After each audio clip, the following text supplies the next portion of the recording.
Welcome back to Aussie Arvos, where today we're going to be building a new diff centre for my GQ Patrol. And as you can probably tell by what I've got sitting in front of me, we're going to be installing an ARB Air Locker.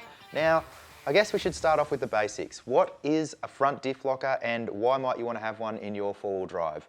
So the standard diff, like what came in my GQ Patrol, in most four-wheel drives is going to be an open centre. And that means that the wheels can move completely independently. Now you need this to be able to turn your car around corners.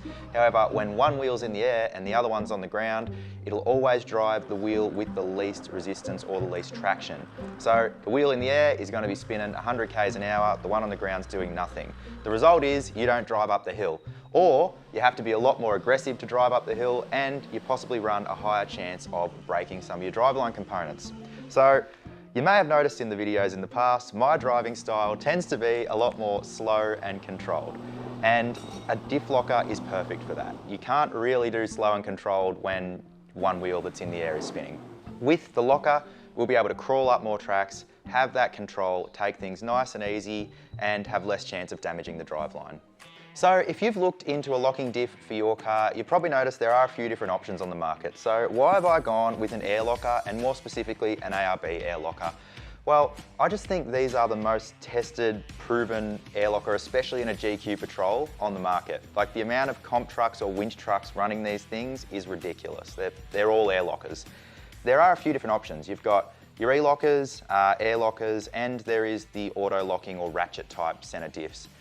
The ratchet type don't really give you a great amount of control over when your diff's locked or unlocked. They'll just lock when they want to or when they see the right load that they want to lock. With an air locker or an e-locker, at least you've got a switch in the cab, so you have control over when that's locking and unlocking. We had an e-locker in the GU, the Billboard's car. It was faultless the whole time we were away, did great. But yeah, like I said, I just think these are the most proven option on the market. And I was talking to Timmy in Tassie about it, and he put it very well. He said the e-locker sets up all the parameters that it can lock if it wants to, whereas an air locker is forcing it to lock. Like it doesn't have an option unless there's an air leak or you've assembled something wrong. As soon as you supply air pressure to this, it locks.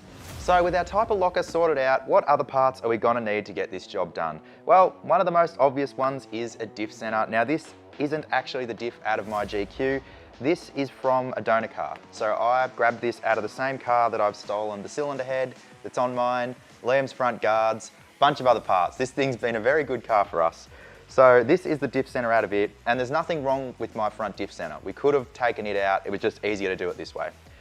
Same diff gearing, which is a big thing if you are going to look for a new diff for your car. The gears are one of the most important parts and one of the only parts we'll retain. So on that note, we've been down to Patrol apart, and along with the diff center, we've also got a new set of carrier bearings, which you need to go onto the diff center, and a new set of pinion bearings and a pinion shaft seal. Now, a lot of people that build these won't actually do the pinion bearings, and to be completely honest, given the condition of this diff, I probably didn't need to either. But it has been sitting down the back in the bush for probably 10 plus years. So it's been a long time since those bearings have moved. No idea what condition they're in, and the steel will definitely be old and crusty. This thing was completely covered in oil, by the way. I have cleaned it. So new seals, new bearings. We're gonna give this thing a full rebuild and hopefully give you guys the tips on how you can get this done yourselves in your shed at home. First step of this project is gonna be to inspect our old diff center. Now, imagine you've just taken this out of the front of your four-wheel drive, and I guess you may as well see what condition everything's in before you go using potentially worn diff gears with a new center. So we'll get these new parts out of the way for a minute. We'll get the center in this diff holder I've made. Now this is pretty basic. There is a lot of specialty tools listed in the Nissan book for this, but you don't need them. At Aussie Arvos, we know that. So rather than have the diff center roll around while I try and work on it, I just welded a couple of bits of steel tube to the bench here. We're gonna get it in this holder and we're gonna start doing some inspections, and then we'll start stripping this thing apart. So first point is just gonna be a visual inspection of the diff gears. Now, obviously you don't want there to be any teeth missing. That's a bad start. You wanna look at the inner and outer edge of these teeth the whole way around, and you wanna make sure that it looks like if it is wearing, which if it's a rear diff especially, or a commonly used front diff in a four-wheel drive, you wanna see if it's wearing in the center of these teeth. So you want it to be not at the inner edge or the outer edge of the crown wheel. You don't want it to be at the top of this gear or right in the valley. Now, if it's right in the valley, it's going to bind up and put excessive load on the bearings and the gears. If it's at the outer edge, it's only going to wear the outer edge, and the same goes with what they call the heel and the toe, or the inner and outer edge here. If it's riding right on either corner, that's when you snap off the corner of the gears. Basically, you're up for a diff rebuild and a new set of gears. So, if you take one of these apart and it's all in good condition, you'll notice that if it is starting to wear, it'll be starting to wear right in the center of each gear tooth. Now we'll get into tooth contact in a little bit more detail later when we start reassembling the diff, but for now, let's get into checking our backlash. So the key parts to making checking backlash easy is going to be having the center securely mounted, so in a bracket like this, and you're gonna have to stop the pinion from rotating. Now, this is a pretty agricultural system of stopping the pinion from rotating, but it works. I've got 2 pairs of locking pliers, so 1 pair on the pinion flange and 1 pair of these from the leg of my table to the other pair of locking pliers. That's taken all the play out of the pinion, and now we can just turn the crown wheel. So I'm not sure if the camera will pick up on that movement, but you'll probably hear it. That is backlash, and that's what we're going to measure. So to measure that, we're going to be using a magnetic stand and a dial gauge. Now these are actually a pretty basic tool. You can pick them up from most automotive or tool shops. So we're going to set this up in line with the crown wheel, and that'll set us up to give us the measurement we need. So that's the dial gauge all set up, ready to measure the backlash in this gear set. Now I guess I should cover what is the backlash and why is it important. So to make it quite basic, what the backlash we're measuring here is the clearance between the pinion and the crown wheel. Now this is important for a couple of reasons. Obviously everything's going to expand and contract with heat, so that's one factor.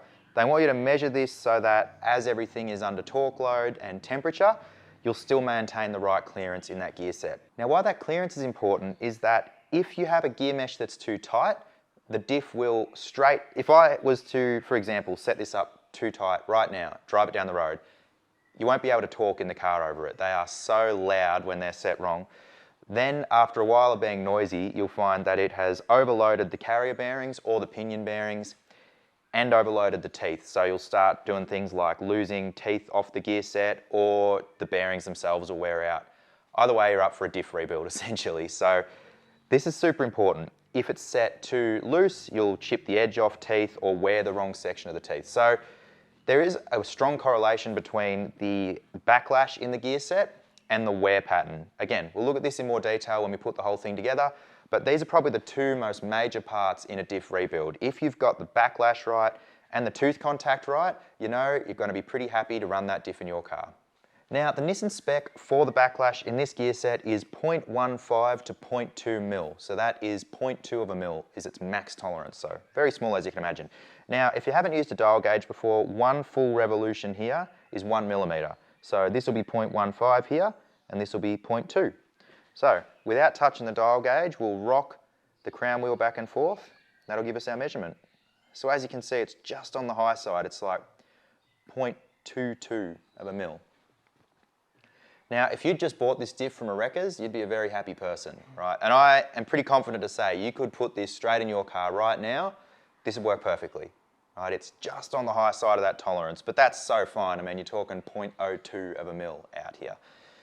So I'd be quite happy with that gear set as it is. Now, obviously, we're going to take the whole thing apart anyway. So I guess that's enough measuring how the gear set is or how it sits right now. Let's take it apart and have a look at what we're going to be installing. Now before we go and take anything apart, I'm just going to use a center punch and a hammer to mark each side of these carrier bearing saddles so that we know they go back in the same spot. You don't want to mix these up and put them on the wrong side. Now, bear in mind also, if you are using or reusing the bearings, as in if you were going to put this same center back in, you want to make sure you keep the bearings themselves labelled when you take them apart too. We've got a full new set of carrier bearings, so we don't have to worry about that. So we'll punch these and then we'll take everything apart. So with the locking tabs removed and these bolts just backed off, I'm just going to unload the preload off the carrier bearings. Now, I've made a special tool for this. It's a piece of riding gear with 2 bolts in it. There is a specialty tool listed in the book, but as I mentioned, we don't have one. So that's pretty easy. We're just going to back that off. You probably don't have to do that, but it just makes everything a bit nicer to undo. Now we'll take these bolts out and lift the whole center out. So what you've actually got once you take those 2 saddles off is you've got your adjuster nuts, which is what you set your bearing preload with, and then your carrier bearings just sitting in there. So adjuster nuts come out quite easily, and then you're ready to lift the whole diff center out. Now, as I said, you'd be more cautious of the bearings if you were planning on reusing them. I am not. So all we're going to need from this whole center is the crown wheel. Now that's pretty easy again. We're just going to undo all the bolts around the crown wheel. We're going to take a soft face hammer and just tap the crown wheel off this old Diff center. None of this is getting reused as this is an open front center. All right, and with that, we have our crown wheel ready to reuse. Now you are going to want to clean up the back side of this if there's anything stuck to the back face here, like some of the old Loctite or thread locker or anything from there. Just clean that up gently. Any sort of run out in that will obviously throw off your gear mesh. So we'll clean that up, give the whole thing a quick clean, put this aside, and we'll disassemble the rest of the diff carrier. Next step's going to be to pull the pinion and the pinion shaft out of the carrier. So we're going to flip this over, undo the drive shaft yoke off the front of it, and then we can tap the shaft out of the housing. Now one thing I probably did forget to mention is that you will need a gear puller of some sort to get this pinion off. I don't think that it's going to be super tight, but it's just a bit too tight that you can't just tap it off with a hammer. So any sort of 2 or 3 jawed gear puller should get this off nice and easy.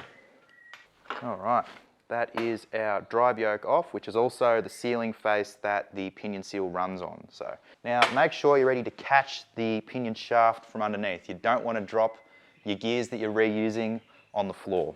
I'll chuck the old nut back on, I think. Now, the reason I do that is just, even though I'm using a soft face hammer, if you happen to hit the edge of the thread, you can damage it.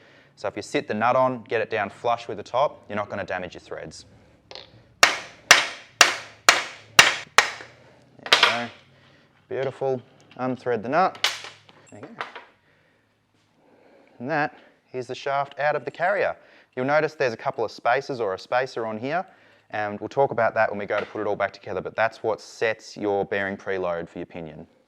Yeah, it's in pretty good nick. It's at the point where I'm sure if I had just left that in, it would have been fine, but yeah.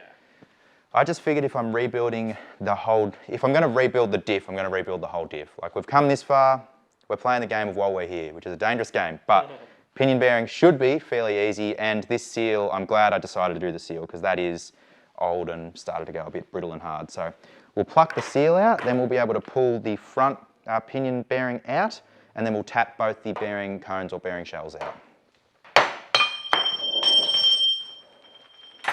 Have a look at the size of that thing.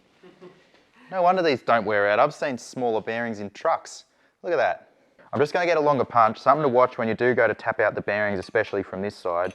Don't want to miss and hit any of this bearing mount or threaded surface. That's obviously part of the main housing, so you don't want to damage any of that, or you could be up for a new housing.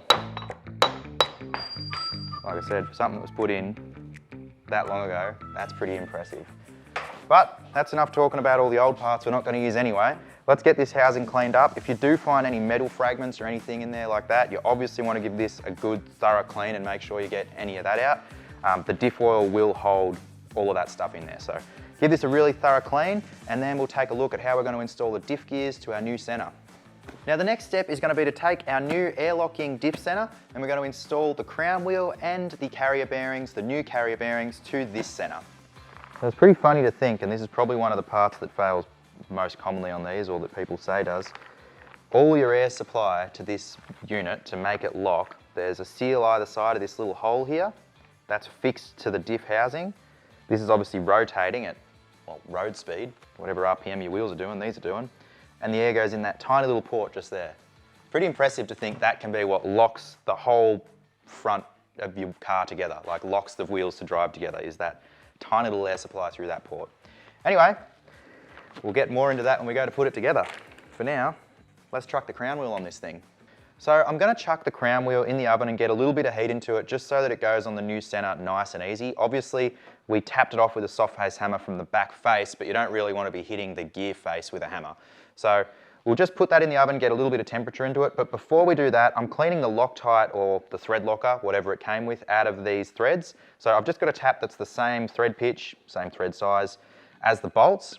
And I'm just cutting the excess Loctite out of these holes so that when we go to put it all back together, the threads are nice and clean, the bolts will go in well, I'll buff them up as well. We'll be able to re-Loctite everything, because the last thing you want is for one of these crown wheel bolts to come loose and end up in your diff gears. What recipe do you use for your diff parts? I say 150 degrees for 20 minutes. Ah, look at that. Now, don't panic. I cleaned all the gear oil off that before I put it in here, so my house won't smell like gear oil.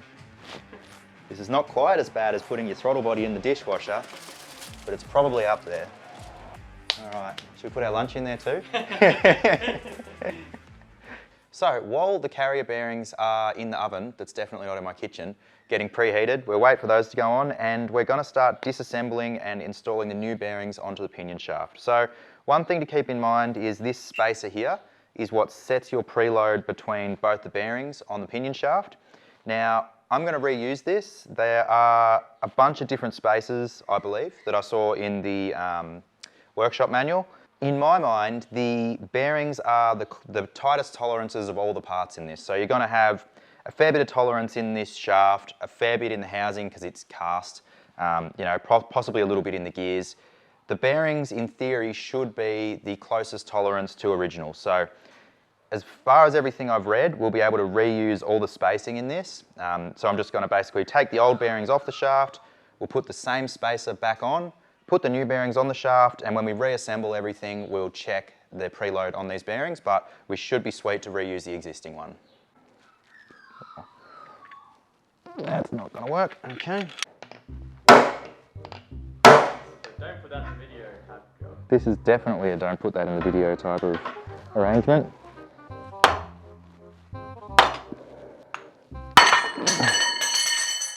was scary. I don't know. People that have all the right tools, I don't know what they do with all their spare time, you know?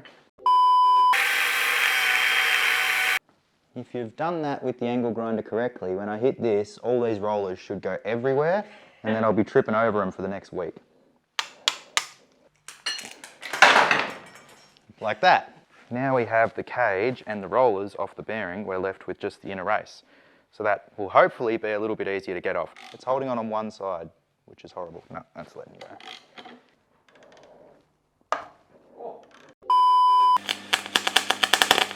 You didn't see anything. Like when you send something in for like repair at like a specialist workshop, just know this is what happens 50% of the time, all right? We all pretend it doesn't, but this is what goes down. And that, the welding will also put just a little bit of heat into it. It's going to be the perfect storm, all right? Yes. Go, you good thing.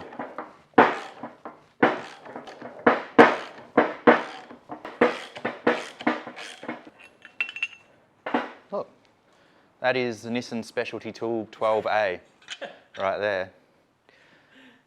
Done. Well, that was easy. All right, we're timed out. Let's see if our cookies are done. Does the oven smell like diff oil? A little bit. No one tell my missus that this video exists, please. Now you want to make sure you've got both these faces nice and clean, like I said before.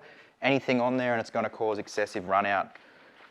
Now, I'm actually interested to see how easily that drops on. Turns out, very easily. Now, before that heat transfers, we'll get a couple of bolts in it. Now I know I haven't Loctited these yet, guys. I'm just getting it started, because as that heat transfers from the crown wheel into the center, it might want to get a bit tighter. That was a lot easier than I thought it'd be, I'm not going to lie. While that's cooling down or transferring its heat into that, we're just going to grab the bearings before they cool down too much, and I think, going by how easily that went on, they should just hopefully drop straight on. Now both these carrier bearings are the same, so there's no stress as to which way you put them. Just make sure you get the taper facing the right way. And I spoke too soon. Who would have thought?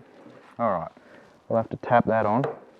Now you have to be real careful on this side, as this side has that smooth face I was talking about, where the seal runs, so you don't want to damage that face at all, otherwise you're going to leak air, essentially. Now it's probably hard to pick up on the camera, but I was running that around the outer edge of the race there, so that little punch didn't touch the inner surface at all, which is what you've got to be real careful of. Don't have to go on as far.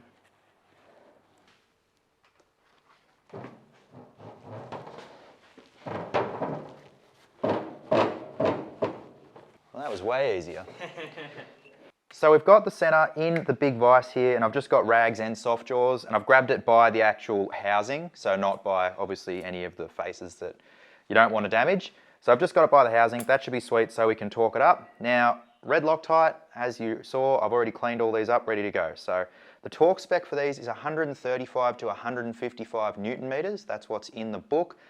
So we're probably going to go about 150, just on the high side. So you want to get a decent bit of Loctite on the bolts, but you don't want to go drowning the actual threads in the center, because what you'll do is you'll basically hydrolock the threads.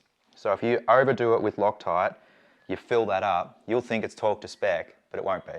So about that much is probably already too much, but that's going to be sweet. Now I'm just going to run all the bolts down by hand so I know they're all nipped up nicely, and then I'll go around and I'll torque them and I'll mark them as I torque them so I know I don't miss any. Now you'll see the same as I took this apart, I'm going and torquing these up in a cross pattern. So I'll start on one side, jump across to the other, and do that the whole way around. That way you know you're torquing everything up evenly. You're not doing up one side, right up to tension while the other side's still loose. So we'll nip them all up in a crisscross pattern and we should be good to go. So we've got our new pinion bearing out of the oven. We've got the pinion shaft out of the freezer. Now this is going to be a game of speed, but hopefully we can get this thing together nice and quick before one heats up and the other cools down. It should go together nice and easy.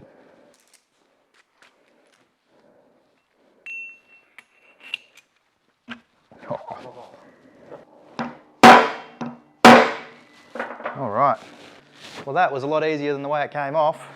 So yeah, it's amazing what you can do with a bit of temperature. I only had that up to about 100 degrees in the oven, and this has been in the freezer, but makes a huge difference. That would have had to be a press job the whole way on then, and it just slid on until it was only a couple of mil off. I had to tap it home. So we'll let that acclimatise to each other, and then we'll install it in the housing. Now before we press the pinion shaft bearings into the housing and install the pinion shaft, I'm going to drill the hole for the air line that you need for this air locker. Now you can install this with the pinion in position, and most fitters would if you weren't doing a pinion seal or pinion bearings. You just have to rag everything up and be really careful you don't get swarf into the bearings or anywhere else in the diff. So while I've got everything out, it's obviously going to be easier to do. That way I know everything's clean when it all goes back together. There is, in the instructions, it's got a couple of different positions on where to mark the inside of the housing. So we've just got to drill a hole through here. It is 11.2 or 7/16 in diameter, and then we tap it with a 1/4 NPT tap. All the fittings come in the kit to run your airline in the outside, and that bulkhead runs through to the little line that goes on the inside of your diff. It's quite vague in the instructions they give you, it just shows it with a cross about there. But I did sit the center in just to make sure that it wasn't going to clash. And you do have to get it fairly far over to the side. If you go too far out, your crown wheel will hit your fitting where it comes in. So yeah, I've got it as close as I really want to go over to the side of the diff housing here. We'll drill that, get it tapped, and hopefully clear the center. This part makes me nervous. And that diff housing is ruined. So that is a 11.2 mil, but I use 7/16, same thing. And then we're going to tap it with a 1/4 NPT tap. So go over to the big king chrome tap set, and we should, from memory, have every tap under the sun in here anyway. There we go, 1/4 NPT. So we'll tap that and get that fitting installed. Something to keep in mind when you are doing a tapered thread like NPT is you want to just check along your way, don't go too far, because it's a tapered thread, as the tap goes in, it makes the thread bigger. So all the fittings seem to vary a little bit, I don't know why, but I like to, if I'm doing a thread for a fitting, just grab the fitting you're actually going to use, try to get some of the swarf out of it, and just before you go too far, just check along the way where it actually threads to. So at the moment that's barely starting, so I'm going to hazard a guess that it's not gone far enough yet. So we'll tap that a bit further, make the thread diameter a bit bigger, but that's exactly what I'm talking about. That's only just started that tap, but these fittings, or fittings in general, seem to be a bit all over the place with NPT or BSPT. So we'll tap that a bit further and we'll get it so it's, not going too far, because if you tap it too far, you'll find it pulls up to the face before it actually seals on the thread. All right, I reckon that's probably getting close to where we want to be. Now I'm not going to do this up tight yet. Obviously I've got to put some sealer on that thread, but I'm just checking how far in that goes. Now that's pulling up nicely, just flush on the inside of the housing. So I reckon we're on the money there. Obviously it'll go a bit further when I actually do it up tight, final time. But yeah, you don't want to go too far because you'll end up bottoming out your thread before you're actually tight. So with that air fitting drilled, tapped and installed, the next step is going to be to put our pinion bearings back in the housing. Now I've had them in the freezer for about the last hour, so they should go in nice and easily. So we'll put both halves of the pinion bearing races into the housing, then we'll install our pinion shaft and we'll go through and we'll check the preload on those bearings. So we're ready to install our pinion and load up the bearings so we can check the preload. Now, as I mentioned earlier, we're going to be reusing the existing shims, so hopefully everything will be fine. But we'll put it together and then we'll check it. So new bearings, old pinion, old yoke, old housing. So should be fine to use the existing settings. There are a heap of these shims available, but I have no idea where they're available from. So we'll install this straight to the bottom. Now, this has been in the freezer just for a little bit, hopefully to make the top bearing go on a little bit easier. I've just put a little bit of oil on it. Space is on, chuck that in the housing. We'll sit our bearing on, and then we should be pretty sweet to just slot that over the top. Now ideally you'd use the nut to get this started, but there's just not quite enough because that nut has a sort of shoulder in it. You can't get it to start. So I'm just going to tap the yoke down with a hammer till we get it on far enough that we can get the nut to start, like so. Then we'll just run that nut down and see where we end up with preload. So we've run this down with the gun and I've nipped it up to spec, which is 200 Newton meters, so pretty high. Now, there's a couple of ways to check these. You can just do them by feel, and most people would, to be honest. However, the book specs a actual torque load to turn this with. So it specs about 1.5 Newton meters. Now, to me, that feels fine. It's on the tighter side, but given that they're new bearings, I think they'll bed in and be just fine. Now, I've checked this and found that it is actually clicking out. I've gone a little bit above 1.5 Newton meters and we are clicking the torque wrench at that. So it's on the tighter side of what it wants to be in the book, but the bearings feel fine, and to be honest, being brand new bearings, I'd probably find you're better to have them a little bit on the tighter side of preload, a little bit, than on the looser side, because obviously they're going to bed in a bit eventually anyway. So yeah, that's all good. I'm happy with how that's come up. Now we're going to take this drive flange or drive yoke back off and we're going to install our oil seal.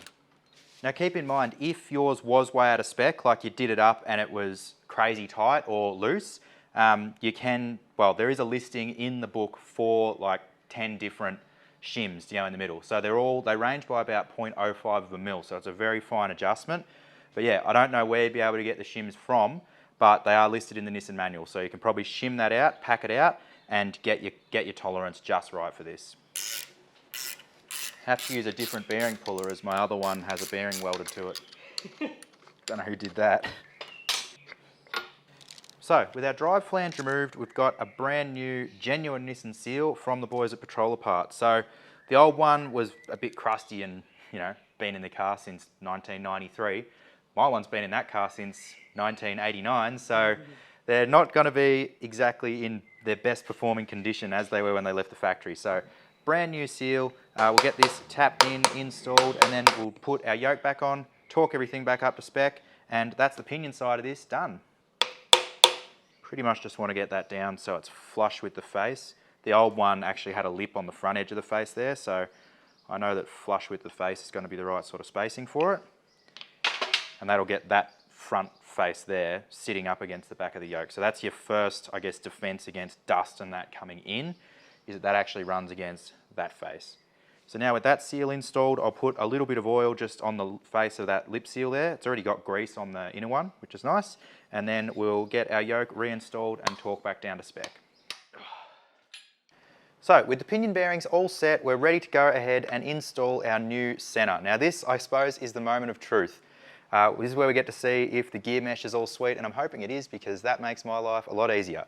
So we'll put a little bit of oil on the bearing surfaces there, put a bit on the threads for the adjusters, and then we'll sit our whole center in, sit the adjusters in, sit the caps on, line up those threads gently, and then we'll start playing with our backlash settings. Now if you are installing one of these ARB Air Lockers, make sure to use their provided adjuster nut on the ring gear side of the diff. Now that will allow you the extra clearance so that you can get this part into the middle of it.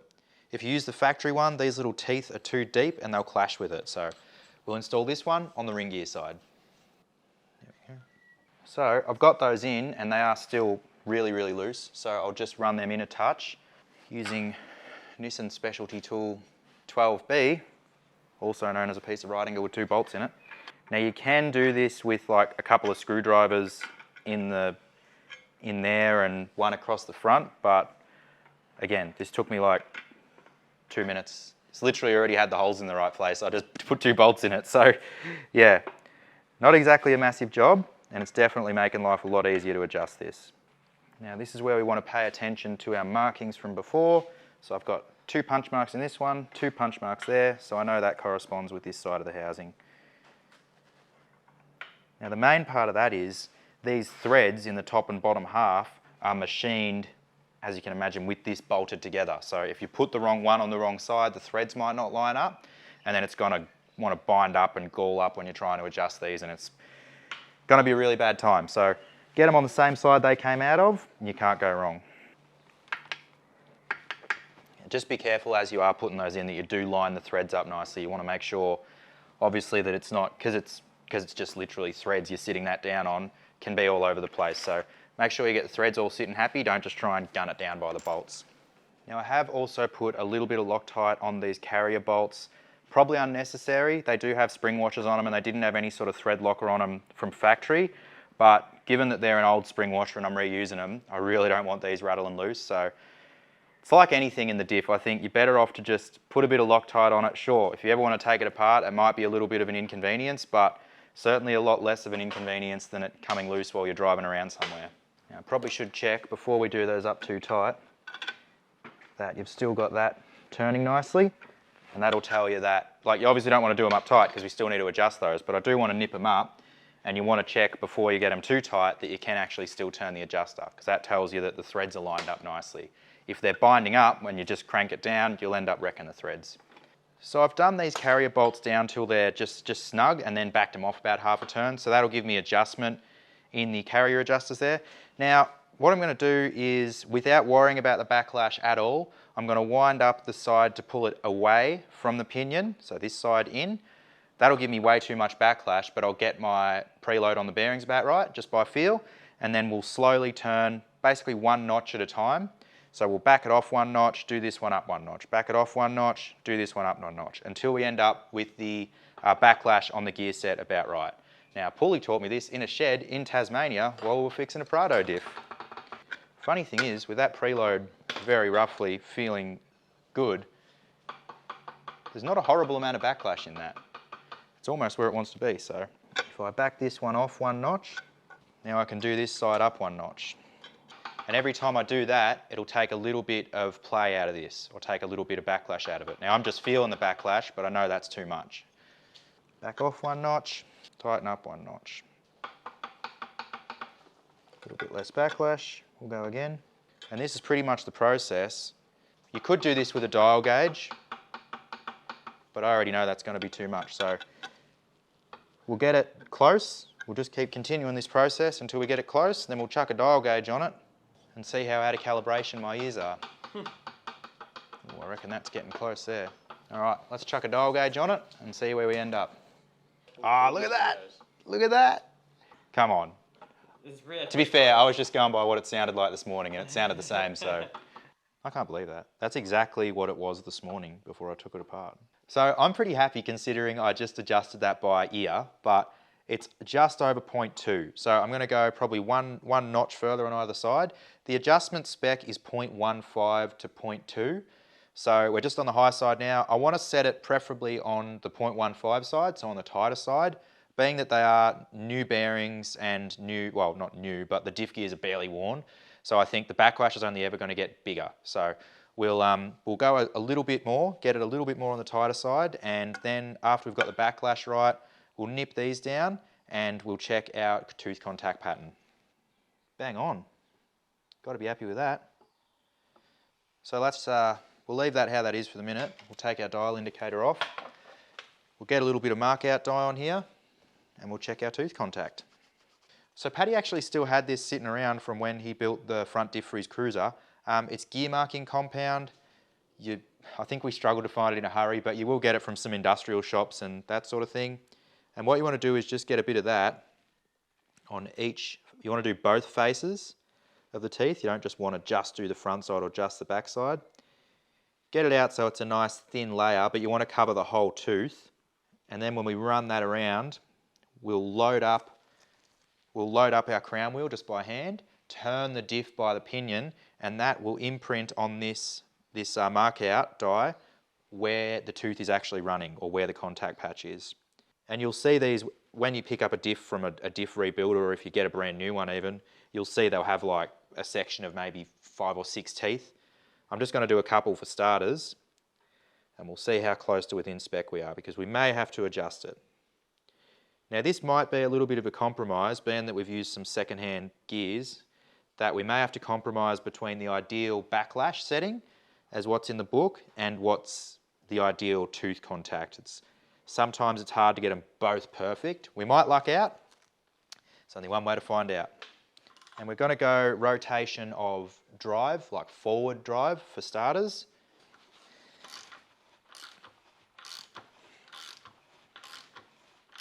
Oh, I reckon we've done pretty well there. That might be a little bit hard to see on camera, but it hasn't touched the top edge of the tooth here, and it hasn't quite touched the bottom edge, and it's bang on in the center there. I'll run it around another time. It'll mark in the exact same spot, but it might make it a bit easier to pick up on camera. I'll load it up a bit more, hopefully make it a bit easier to see. Bloody hell. It doesn't get much better than that. That was like the least amount of adjustment ever. You just nailed it. Now, like I said, you can luck out sometimes, and it is probably due to how new these gears are. And ideally, if you were building this, as they say, to factory spec, and you had all the specialty tools, there is a lot of specialty tools to do this the right way, all right? You've got to set the height of the pinion, so there's an actual tool that goes through there. We didn't do that, we just used the old spacers. But given that basically all we've done is replace the bearings and the center, everything else should be as it was from factory. So I've set that to the factory spec, and I'm stoked with where that's ended up. So you want to make sure you're not right on the top edge of this tooth here, because if you are, you're going to be wiping off the top edge of the tooth. You want to make sure you're not right in the valley here, because then you're binding the teeth together and you'll actually load the bearings and the whole gear mesh and everything up, and you don't want to do that either. And you want to make sure you're not right on the inner or outer edge here. Now, as I said earlier, there's a whole lot of fancy name for these. They call it heel and toe, and I could confuse you with a whole lot of that and confuse myself too, but I think it's a bit more easy when I just talk about it as you can see it. So you basically want it wearing right in the center, and I'm actually stoked with where that's ended up. So we'll go the other way now. We'll act as if the car's in reverse, going back up a big hill, and we'll see where it meshes on the backside. But usually, if the gears aren't worn for any strange reason, if it's worn good one way, it'll be in a good position the other way as well. So on those ones, we're probably a little bit lower on the tooth, still not at the inner edge. Closest we've come is about there, which is fine. So it's still within the center. I'd call it the center of that gear. You're not sitting up here on the outer edge or right down in the bottom. We are a little bit more towards this edge here, a little bit, but I think it's still well within spec. I'm stoked with that. It's not often that you put one together with pre-loved parts and it comes out that good, but given that, like I said, the gears have such a little amount of wear in them, being that I don't think they're ever really used, I think that's a big part of that. Obviously, if your gears are worn, you're going to struggle to get it to have the right backlash and the right pattern. So I've just snugged the bolts down here a little bit more so I can't turn the adjusters, and I'm just going to give it one more check to see where we are with our contact pattern, and then if that's all good, which I'm hoping it is, we'll check the run out. So I've torqued down the carrier bolster spec, so everything should be now locked in. Now, what I'm going to do is just check the run out of this. Now, because we've got an old gear on a new carrier, as I said before, if there's any contamination or anything between when you bolt that up, you'll actually get run out in this gear, which basically means that as you rotate it, the gear's doing this, right? It's not running true. So you want that to run dead straight, because if it's not, and I've checked the backlash, say I've checked the backlash with the teeth meshing here, and then I've checked the actual mesh pattern here, it could be completely different on the other side of the gear because that gear's not running straight. So you always want to make sure that's good, especially when you've just put a new center in like this, because obviously we're completely reliant on that machining of that part to mate up with our old gears to get it running true. So this is pretty simple to check. All we're going to do is put our dial indicator on the back side of the gears here where it's a nice flat face, and we're just going to rotate it one full turn, see how much that dial moves. Got to be pretty happy with that. I'd say good job on the machining to whoever made that one at ARB. There's nothing in that. There's like 0.001 of a mil or 0.01 of a mil, nothing. And that's probably more so movement in the arm and everything of the dial indicator. Like when it's that fine that you're pretty much watching the needle just vibrate as you roll the gear around, that's spot on. What you don't want is to be watching the dial do this. I will have an actual spec for that. So the actual spec for that in the Nissan book is 0.08. Now given that we've got 0.01, maybe 0.02, I reckon we're pretty happy here. So we've got these clamped down, we've checked the run out, it's good, we've checked the tooth contact, it's good, and we've checked the backlash. So everything there is spot on. I am stoked with how this gear set's meshing up. Now the next step is going to be to install this little air seal. Now this is what actually seals the air to come in from whatever you've plumbed your locker to get into the locker itself. This is super important and can be a little bit tricky. So we'll get the dial indicator out the way, get this set up so we can access everything we need to, and we'll start installing all that. So with the diff center all set up and everything within spec, the next step is going to be to install this seal housing. Now this goes onto the end here. Currently doesn't have the seals in it, that's why I can just drop it on like that. Locates on there like that. Now what this actually does is you feed your air pressure in this line, which we've got to route down out of the housing, from your compressor or your reservoir via your valve, which is your electronically switched solenoid that they supply in the kit. Now that feeds down this line, and in this little housing there's two seal grooves. Now I've got two seals that I've yet to install that come in the kit. They're a little quad ring seal, and they sit either side of this housing. The line feeds to a tiny port in the middle of those two seals, and where that lines up with on this shaft there's also a tiny port drilled. So this whole center rotates, this housing stays stationary. Those seals run on the center, and the little port in the middle of the two seals rotates. Hence why you've got to have these seals so that that port is just spinning freely, and that's how you actually transfer your air supply from the outside of your diff housing into the actual center of the diff while it's rotating at full speed. So first up, we're going to install these two little quad ring seals. Now you've got to be careful when you put these in that you don't roll them, they don't twist. Their quad ring is basically a square section seal. It's got a little seal lip on each corner. So it's quite easy to roll that, unlike an O-ring where it doesn't matter, quite easy to roll that as you put it in. So we'll just carefully go around. I'll put a little bit of oil on that as we install it, and then I'll put a little bit more oil on the whole lot before we actually assemble it.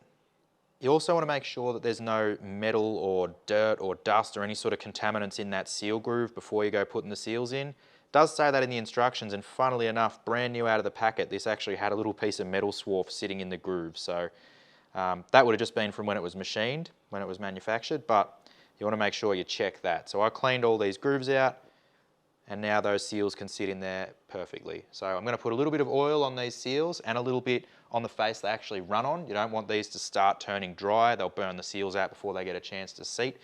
So we'll put a bit of oil on that. We can slip this on, and then there's this little retainer ring that goes over the top, actually hooks in through those two little slots right there and then clips over like that. It's a little bit fiddly, but yeah, that's how that goes in through there. Actually latches into that adjuster ring that they supply in the kit, and then retains all this to the side of it. Now you do want to be really careful when you go to install this that you don't actually roll one of these seals on an angle. I feel like this is probably one of the most common failure points for these diff centers. So you want to make sure that you keep an eye on those quad rings as they go in, that one of them doesn't catch and want to roll. So I just use the back edge of a pick, just that rounded edge there, to actually push the seal in. I'll do that a fair bit with square section seals and that sort of thing. You don't want to use the hook edge, obviously, but using that back corner, you can push the lip of the seal in. Because it's a square section, it's sitting on that square edge and it wants to roll out. So you can just get that back into the corner and push that. As I said, I feel like that's probably one of the most common reasons these fail, is those seals are worn out, and half the time it is due to people just, like that had no pressure on it then whatsoever. If I had just gone push, those seals would have gone straight on, but they would have been rolled when they went on. So obviously with the diff rotating, it would have chewed the seals out, and then you've got an air leak.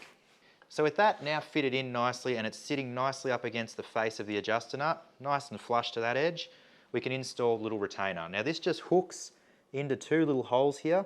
It is a little bit fiddly, but it'll go in. You want to get it in the groove at either side. It's kind of like a little snap ring. Then you get a screwdriver in and lever it over the back edge here. That snaps into that groove there, and that's all that retains this housing. Those two little hooks snapped in there. Now that housing's held there. Next step's going to be to install the two little adjuster retainer caps that stop the adjuster nuts from moving. That'll also stop this from rotating. It locks into it as well. So we use the factory two little retainers there. So with the seal housing installed and the locking tabs on, next step's going to be to run this little air line out of the bulkhead fitting that we installed earlier. Now you want to be gentle while you're doing this. You obviously don't want to kink this line and you also don't want to break it off. It is only brazed on at the end there, so we'll be nice and gentle with it. Try and get that end to the rough shape that we want it to be, like that. And before I get too accurate in making that where I want it to sit, we'll try and get it through this bulkhead fitting because I feel like that's going to be the hardest part of the whole job. So I found it a little bit tricky to get that airline into the back of this fitting just because it's so close to the crown wheel there. So I've just pulled the fitting back out of the diff. I'm going to feed the line out of the hole where the fitting goes, which is much easier. And then we'll assemble the fitting onto the line and thread it in with the line already in it. That should be nice and easy to do. I just didn't want to keep, I probably could have got it, but I want to minimize how much I'm fiddling around with that, that copper line, just because it's likely to snap off somewhere if you keep bending it. That was a little bit easier than trying to do it the other way. We'll wipe off the excess sealer from around there. Now next up, I'm just going to pull this line through a little bit further than where I actually want it to sit, and that's because I've got to cut this off with some tubing cutters and then push it back so I can get it to crimp. Now I'm sure people have cut these in the past with a grinder or a hacksaw. I'm sure it'd be fine, but it does spec in the book not to use either of those because the swarf from it will go in the tube and end up in the center or in the little seals. So this way, by using one of these little mini tube cutters, you don't actually send anything down the tube. Now this part's a little bit tricky because this fitting, if you just push the tube back, it wants to send that tube straight into the crown wheel bolt heads. So like as soon as the diff rotates, you're no longer going to have a locker. So I'll just push it back and I'm just bending it on the inside with a little screwdriver, gently bending it away from the crown wheel itself. Now I'll do that until I get it back far enough that I can get this fitting assembled, and then once I've got the fitting assembled, I'll get everything sorted out nicely inside. So these are a different little fitting. I'm pretty sure ARB's made these up just for this. It's an O-ring either side, so you've got to get this little O-ring over the tube, like that. So O-ring on one side, little flat spacer in the middle, also nice and snug. Then another O-ring on the other side of the same size. And then on the back of it, you've got a little thread-in fitting that actually retains all this and clamps down on it to make those O-rings seal onto the tube. Now as I do that up, it's going to push that tube back as far as it needs to go. If you look down there, you should still be able to see the copper tube sitting up right against the back of that fitting. And now that that's assembled, this tube won't be able to come out the back of that. So from there, we'll be able to muck around and get this tube sitting nicely. Like I said before, you want to make sure it's not touching the crown wheel or the bolts themselves. It is a little bit fiddly this, and this line is quite a delicate part to have inside a diff housing. So you just want to make sure that you get it lined up nice and out of the way, especially so that it's out of the way when you go to put this center back into the diff. So I'm trying to keep that tucked down nice and low so that it's not hanging out past these ears, I guess you'd call them here, because they are, as far as I know, they line up with the size of the hole in the housing where the diff's actually got to go through. So if you leave that hanging out wide here, you're going to munch it on the way back into the housing. So we'll get that tucked in nice and close without kinking it, and then we'll have to get a nice little bend in it so that it's not sitting too close to this crown wheel. Obviously the more clearance you can have from this crown wheel, the better. You don't want it vibrating up against it while you're driving. You just want to be real gentle doing this, and you don't want to be bending the tube back and forth 10 times because it'll eventually just snap. I'm pretty happy with where that's all sitting. Nice, tucked in, out of the way. Should be all nice and easy to get that back into the housing now. So that's all that installed. Next step is going to be to actually put some air in this thing and see if it makes all the right sounds. Just going to do this the simple way, I think. We'll just get an air blower, maybe a fitting, and we'll just supply it some air, and we should be able to see if our diff locks. Lovely. All right, just at about 80 PSI there. So it's just sitting there. It's a little bit edgy, but I can rotate it by the pinion. And as you can see, we have rotation on our drive shaft. So if I drop the pressure back off that, we're unlocked, and from there I can rotate one axle. If I rotate this housing and hold that axle, obviously we'll rotate the other side at double speed. You might not be able to see it because there's obviously not an axle hanging out of there, but I can see those gears counter rotating or rotating the opposite way when I turn this axle. As soon as we feed it pressure, and it's already locked. Absolutely beautiful. Just what we wanted. And most importantly, there's no air leaks. Now, the most important part of setting this up how I have, you can just feed it air with a shop air gun, like a blower gun, and just feed it straight into the fitting. It's going to be really hard to hear if there's any air leaks if you've already got air leaks everywhere else. So if you just rig up something like that, it's literally a piece of 6mm line, a couple of fittings and a reg.